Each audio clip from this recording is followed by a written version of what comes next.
Bonjour à tous et bienvenue sur Copo & Co. Aujourd'hui, nouveau projet avec un peu de baoua. C'est quoi ce projet, me direz-vous? Le projet, c'est ça. Voilà, ça vous aide, hein? Alors, on va faire une tête de lit. Enfin, je vais faire une tête de lit. Parce que chaque fois, vous restez planté derrière votre écran. Et puis, ça aide pas beaucoup. Sauf quand vous mettez des petits commentaires pour me donner des conseils ou des encouragements. Ça, c'est chouette. Donc, continuez, likez. Et même, si le cœur vous en dit, abonnez-vous. Comme ça, vous ne manquerez pas les prochains projets que je vais tourner et que je vais partager avec vous. Donc cette tête de lit va être réalisée avec le plateau qui se trouve juste là-bas. C'est du contreplaqué en chêne gris, tête de lit, rime riche. Le projet part sur de très bonnes bases. Ce plateau fait 2,50 m par 1,50 m, donc à brasser ça va pas être évident. Je vais aller chercher ma scie pour faire directement les découpes sous mon abri ici. Ça tombe bien parce qu'il flotte. Et puis après on ira dans l'atelier pour faire les assemblages. Et puis mettre toutes les petites options qu'il y aura dessus, du rangement, de l'étagère, de la lumière, de la prise électrique, en veux-tu, en voilà. Si ça se passe comme j'ai prévu, et que c'est mieux fait que c'est dessiné, ça pourrait être clairement très sympa. Mais trêve de bavardage, transformons ce magnifique croquis en véritable tête de lit. C'est parti, je vais chercher ma scie. Vraiment rime riche ce projet. Allez, go!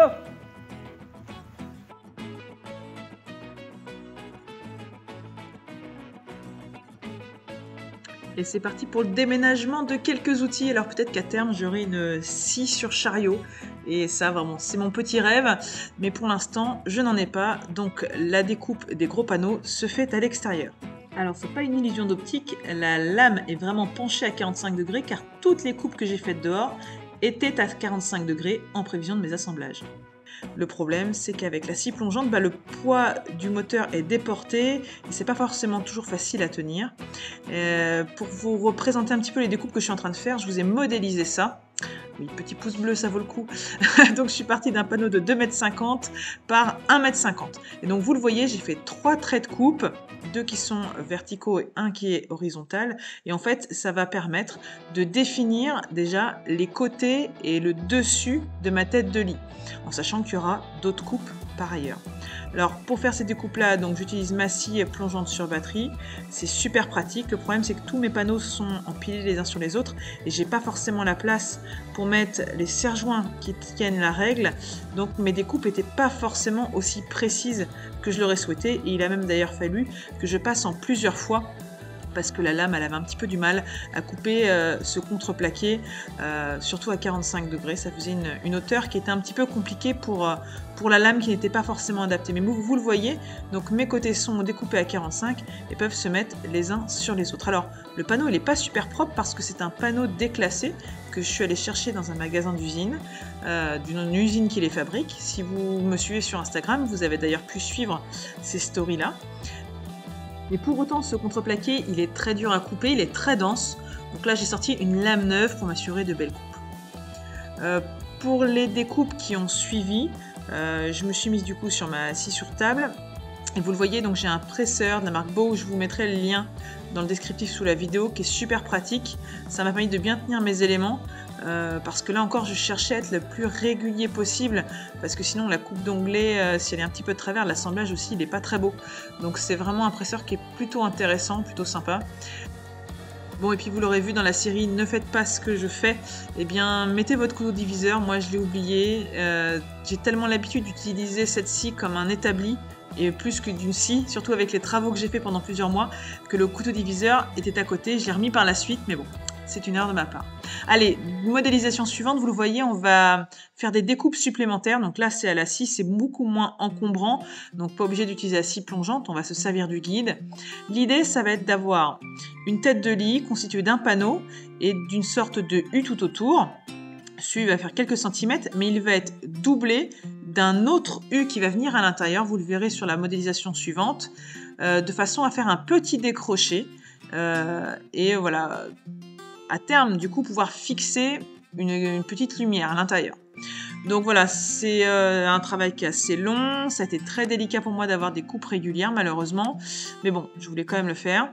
Et puis après, c'est suivi un énorme travail de ponçage, car comme je vous l'ai dit, les panneaux n'étaient pas en très bon état. Pour la petite histoire, ça aura d'ailleurs été le dernier chantier de ma ponceuse à bande, qui est décédé à la suite de ce tournage, paix à son âme électroportative.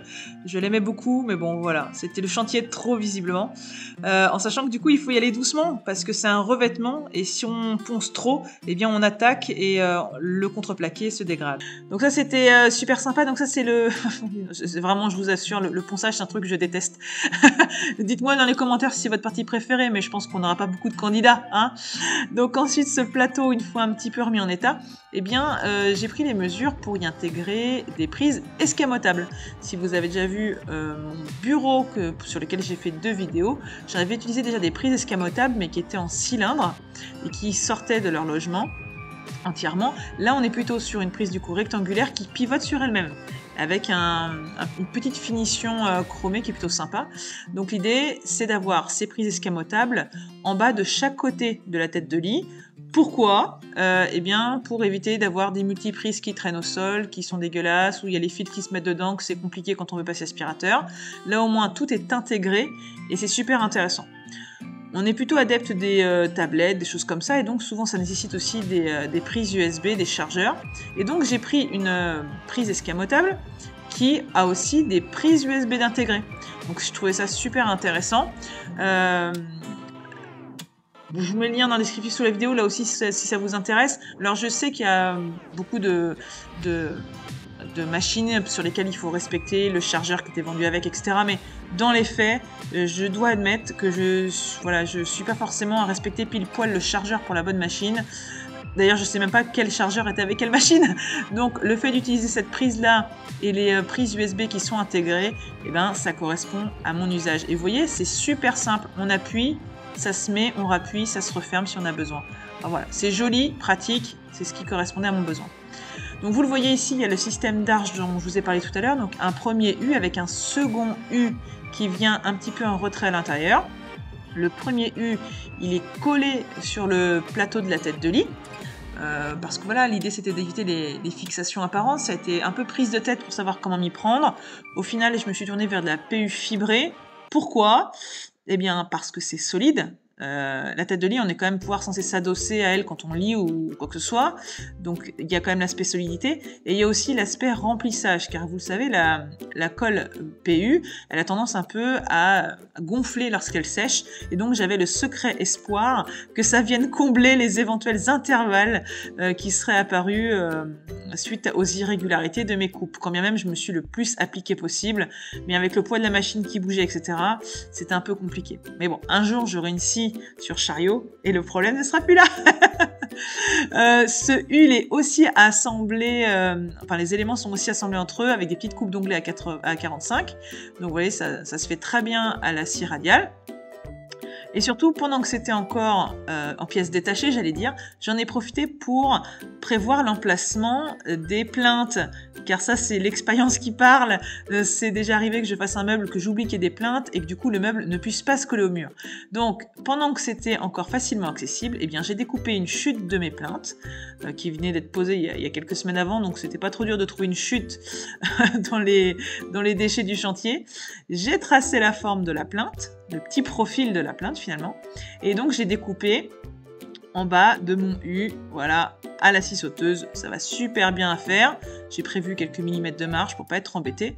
Et puis comme ça, je suis sûre que quand je viendrai poser ma tête de lit contre mon mur, eh bien la plainte viendra s'y intégrer super facilement. C'est des petites astuces toutes bêtes, mais quand on se fait avoir une fois, après, on se fait plus avoir. Donc le deuxième U, voilà, de ma tête de lit, celui qui va vraiment être contre le mur et entre le mur et la tête de lit finalement, lui il est vissé par l'intérieur parce que ça ne se voit pas, hein, donc il n'y a pas besoin de s'embêter à mettre de la colle, etc. Donc pour respecter un écart constant, vous le voyez, j'utilise une petite cale en contreplaqué et je fais en sorte de faire sortir le morceau de bois toujours de la même épaisseur. Donc voilà, montage relativement simple. Pour être sûr du serrage, j'ai pris des vis à filetage partiel de chez Spax, évidemment, vous savez. Je travaille avec eux, je trouve que les vis fonctionnent super bien. Et j'ai besoin que ce soit solide quand même pour pas que ça se déglingue la première fois. On voudra s'appuyer dessus pour lire un bouquin. Vous l'avez vu tout à l'heure, il restait une bonne chute en haut de mon panneau. Et bien cette chute-là, je vais la découper en 8 morceaux, en 8 carrés. Là encore, découpe à 45, là encore faites à la scie radiale. Et ces 8 morceaux vont me permettre de faire 2 boîtes. 2 boîtes qui feront office de table de chevet. Donc voilà, le calpinage était quand même plutôt pas mal pour tout ça, mais j'avais pas assez de contreplaqué de ce type-là pour faire les portes. Donc les portes ont été faites dans du contreplaqué ordinaire, mais finalement ça tranche un petit peu, ça évite la monochromie et c'est pas plus mal. Donc ces éléments-là que vous m'avez vu découper, et bien sur 3 des faces, on les a découpées à 45 degrés. Il y a juste une face qui est découpée à 90, c'est celle qui sera contre la tête de lit, vissée contre la tête de lit. Vous les voyez, elles seront exactement de la largeur de mes prises escamotables. Oui, ça a été bien réfléchi. Elles seront aussi à l'aplomb de ces prises. Et du coup, elles seront vissées par l'arrière de la tête de lit avec des vis. Parce que là encore, il fallait penser à la fixation. On en reparlera tout à l'heure. Parce que pour l'instant, c'est l'assemblage de ces boîtes qui m'avait posé question.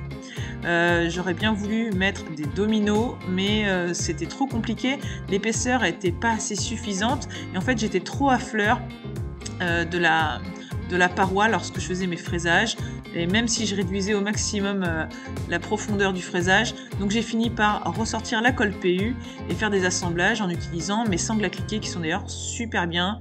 Vous les avez déjà vus dans des projets précédents, c'est très efficace. Il suffit de cliquer, de serrer, de vérifier l'équerrage. Et ça fait plutôt sympa, et vous le voyez, la tranche du coup est à 45, parce que je m'étais posé la question de savoir comment habiller la tranche du contreplaqué, qui n'est pas forcément toujours jolie.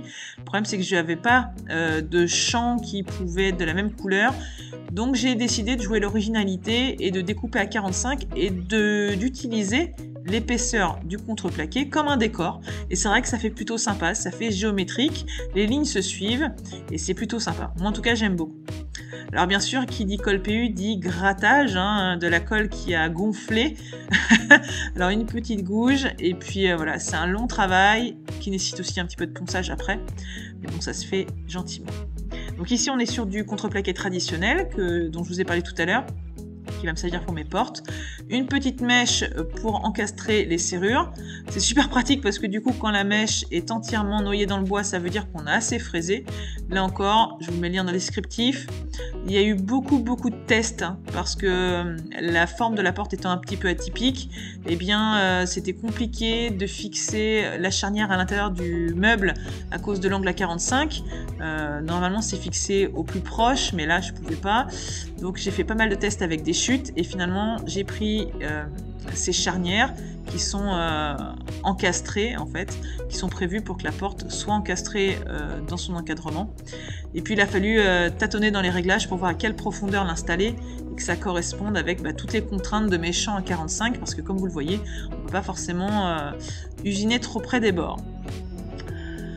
Donc voilà, c'est pour ça d'ailleurs qu'il y a un des côtés de ma porte qui est coupé à 90 parce que sinon je ne pouvais pas installer mes charnières. Mais bon, c'est pas bien grave. En tout état de cause, quand la petite table de chevet est fermée, vous voyez la porte a des côtés droits, mais quand on l'ouvre, apparaissent là encore en rappel les angles à 45, comme sur le pourtour. Voilà.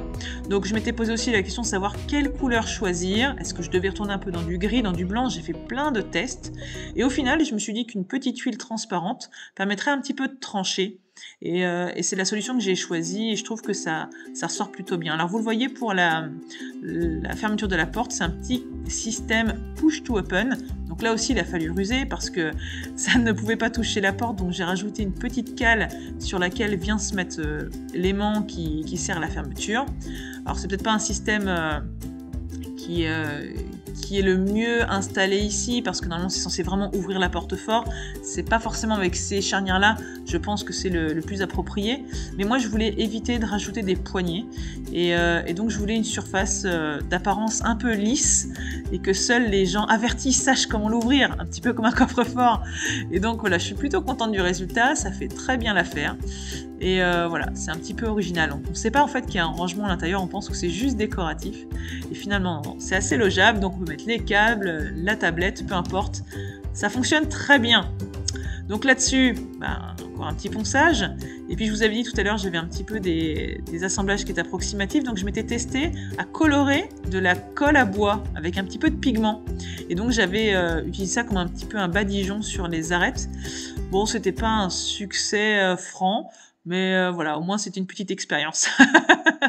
Et voilà, je pense que ça marche bien quand il y a des gros trous, mais quand c'est en surface, la colle est tellement dure que quand on la gratte, finalement, on enlève tout le bénéfice de la coloration que ça a pu apporter.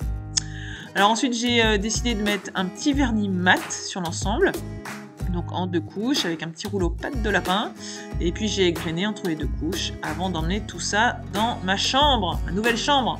Et donc vous le voyez, ce petit décochement dont on a parlé tout à l'heure, il va prendre tout son intérêt parce qu'il a été fait en fonction de cette guirlande que j'avais et que je voulais utiliser pour donner un petit peu de relief, un petit peu de lumière, habiller ma tête de lit. Alors si c'est à refaire, je ne prendrai pas ce type de guirlande. Je l'avais en stock, donc voilà, j'ai utilisé, mais elle était beaucoup trop rigide et vous allez le voir dans les angles à 90 là, elle se tord pas comme il faudrait du coup. En fait elle est très épaisse parce que je pense qu'elle a été prévue pour être étanche, pour être à l'extérieur, sauf que là du coup c'était pas pertinent et ça m'a fait plus de défauts que ça m'a rapporté d'intérêt quoi. Donc j'aurais préféré qu'elle se mette bien à plat tout du long, mais bon, ça n'enlève pas au fait que c'est bien lumineux, vous verrez à la fin, ça donne un effet plutôt sympa. La question ensuite c'était de savoir comment j'allais fixer cette tête de lit. Au début, je me dis, je vais juste la poser au mur, et puis finalement, quand le lit sera plaqué dessus, eh bien, ça se tiendra. Bon, et en fait, j'ai décidé quand même d'ajouter un petit French clit. Donc, si vous voyez, c'est ce que je suis en train d'installer là, c'est le haut de la tête de lit, sur l'intérieur de la tête de lit. Et j'ai installé du coup l'homologue au niveau du mur et ça m'a permis en fait de la suspendre légèrement. L'idée c'était pas de la mettre à 50 cm du sol, c'était juste voilà de la poser mais de lui faire un petit maintien. Et finalement le système du French clit que vous avez déjà vu certainement dans mon atelier, hein, c'est sur ce système que j'ai mis tous mes outils, et bien ça permet de la suspendre, d'avoir une fixation invisible, c'est super stable. Et même s'il n'y a pas le lit, même si on doit retirer le lit pour faire le ménage, pour changer les draps, peu importe, eh bien la tête de lit, elle ne vacillera pas. Et donc ça, c'est plutôt intéressant. Et voilà, ça a montré son efficacité. Donc pour fixer mes French clits dans le mur, j'ai utilisé ces chevilles-là. Et je dois être honnête avec vous, ce sont des chevilles auto-perforantes. Il s'avère que quelques jours après, en fait, ça avait un petit peu bougé sous le poids parce que je pense que ça perce beaucoup, ça perce très large et ça doit aller bien dans du placo. Mais ici, c'est du Fermacell qui est beaucoup plus solide. Et en fait, j'ai trouvé qu'il y avait eu beaucoup de copeaux qui étaient sortis, que ça avait du mal à rentrer. Normalement, ça rentre comme dans du beurre. Et du coup, ça a été moins stable que prévu. Et finalement, j'ai remis des chevilles traditionnelles, toujours de chez Fisher, mais pour matériaux creux, et ça a beaucoup mieux tenu. Donc voilà, les chevilles sont très bien, les autoperforantes, mais j'ai l'impression que les panneaux de Fermacell, vu qu'ils sont extrêmement durs, ne sont pas les plus appropriés pour les utiliser, quoi. Donc vous le voyez aussi, j'ai utilisé quelques petits scotch, ces scotch-là, ils m'ont permis de centrer mon French clit, et du coup, une fois installé, ils me permettent de centrer ma tête de lit, car j'ai aussi mesuré le milieu de la tête de lit, j'ai fait aussi un petit repère sur le dessus, pour savoir comment la positionner. Et pour ça, eh bien, je me suis centrée par rapport aux 2 interrupteurs que vous voyez sur le mur, tout simplement. Donc ça, c'était une grosse chose de fait, mais il restait encore savoir comment installer mes tables de chevet. Et là, je vous laisse méditer à la solution que vous auriez mise en application de votre côté. Voilà, j'y ai réfléchi pas mal de temps. Et au final, je vous présente ma petite solution miracle, qui consiste, pour pas salir la tête de lit, eh bien, à mettre du scotch pour repérer l'épaisseur du meuble, faire quelques trous qui serviront aux vis, et attention, là c'est la trouvaille, la révélation du chantier, j'ai utilisé de la glu. Oui, la cyanoacrylate. Donc là c'est de la colle qui vient de chez Griffon, c'est de la glu tout simplement. Je me suis repéré tout autour de mes trous que j'avais percés, et j'ai plaqué mon meuble en serrant les doigts, serrant les dents, en croisant les doigts, peu importe. J'ai pressé, j'ai attendu une dizaine de secondes et miracle, ça tenait! Bon, fallait pas s'asseoir dessus, hein, mais ça me laissait assez de temps et surtout assez de stabilité pour pouvoir visser par derrière. Parce qu'étant seule, je pouvais pas vérifier le positionnement de la table de chevet par le devant, tout en vissant par derrière. Donc il me fallait cette stratégie. Les serre-joints, c'était pas possible, parce que j'aurais pu serrer à la rigueur que le bord, que le côté, donc ça aurait pas assez plaqué. Et donc la glu, c'était la solution miracle qui s'est trouvée être super efficace, quoi. Du coup, j'avais plus qu'à décrocher ma tête de lit, visser par derrière, et je savais qu'automatiquement, ma table de chevet serait bien alignée. Donc là encore, vis à filetage partiel pour être sûr que ça se plaque, parce que là, ça tiendra qu'avec ça. Donc j'en ai mis 2 en bas, 2 en haut, une de chaque côté, et puis c'est largement suffisant. J'ai percé la tête de lit, vous l'avez vu tout à l'heure, mais par contre, les tables de chevet ne sont pas pré-percées. Donc pour éviter l'éclatement, il faut prendre des vis qui sont prévues pour, quoi. En l'occurrence, celles-ci, elles ont une pointe fort cut. Ça veut dire que c'est une pointe qui est prévue pour limiter l'éclatement. Et je peux vous dire que voilà, j'ai essayé de vraiment visser droit, parce que dans le cas contraire, ça serait sorti sur le revêtement et ça aurait été extrêmement moche. Voilà, donc impeccable, tout s'est bien passé.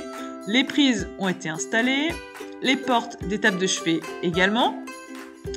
Et puis après, se poser la question de savoir comment commander la guirlande. Parce que je voulais pas d'un fil qui traînait par terre, qu'on mettait dans la rallonge, enfin dans la prise escamotable, ça m'intéressait pas.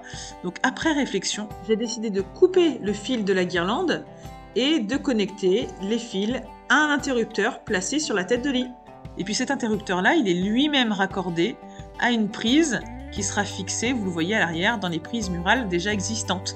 Donc la commande se fait en façade, aucun fil qui traîne, et pour autant ça fonctionne super bien, même que j'ai accordé l'interrupteur à la couleur de la prise du dessous et de la tête de lit. Mais oui, tout ça c'est réfléchi les gens. Voilà, reste plus qu'à tout brancher. Donc là encore, on avait prévu à l'avance, quand on avait fait nos travaux. Vous pouvez le voir sur les vidéos qui concernaient la pose des plaques. On avait prévu des prises, donc il suffit de s'en servir. Bien entendu, j'avais calculé ma tête de lit de façon à ce qu'elle recouvre les prises. Il ne fallait pas non plus que les champs viennent en plein milieu des prises, sinon on n'aurait pas pu s'en servir pour brancher et alimenter en courant les prises escamotables. Reste à centrer avec le petit scotch bleu, et voilà, c'est installé et la lumière fonctionne, gros soulagement. Bon écoutez, je sais pas ce que vous en pensez, mais moi je suis super contente du résultat. Vous le voyez, j'ai même commencé un petit peu à aménager avec ces petites tables de chevet là, ces petites lampes de chevet pardon, qui fonctionnent sur batterie. C'est super efficace, j'en avais déjà dans ma chambre actuelle. Donc ça se recharge et puis après ça dure des semaines. Donc voilà, très contente du résultat. Dites-moi ce que vous en pensez, vous allez voir. De nuit, c'est encore plus beau avec l'éclairage, le rétroéclairage. Je vous emmène pour cette visite guidée. Alors, bon, bien sûr, la tête de lit, elle habille un peu la chambre, mais elle l'habille très peu. Donc, bientôt, prochain épisode, on va parler un petit peu déco. Vous allez voir, j'ai craqué 200 € de déco et on va ouvrir tous les colis ensemble pour faire l'installation et découvrir ce que j'ai choisi pour habiller un petit peu cette pièce. En attendant que le dressing se fasse, il faut bien s'occuper. Voilà, je suis super contente du résultat. Bien entendu, le dressing sera très probablement assorti à ma tête de lit. Vous m'avez vu venir. Voilà, j'espère que cette vidéo vous a plu, que vous avez cliqué sur j'aime, que vous avez commenté, que vous êtes abonné. En attendant, si le cœur vous en dit, n'hésitez pas à regarder les autres vidéos Copo & Co. Voici quelques-unes de suggérées. Et puis en attendant, je vous dis à très bientôt sur Copo & Co. Et surtout, n'oubliez pas, faites plein de copeaux. Bye bye.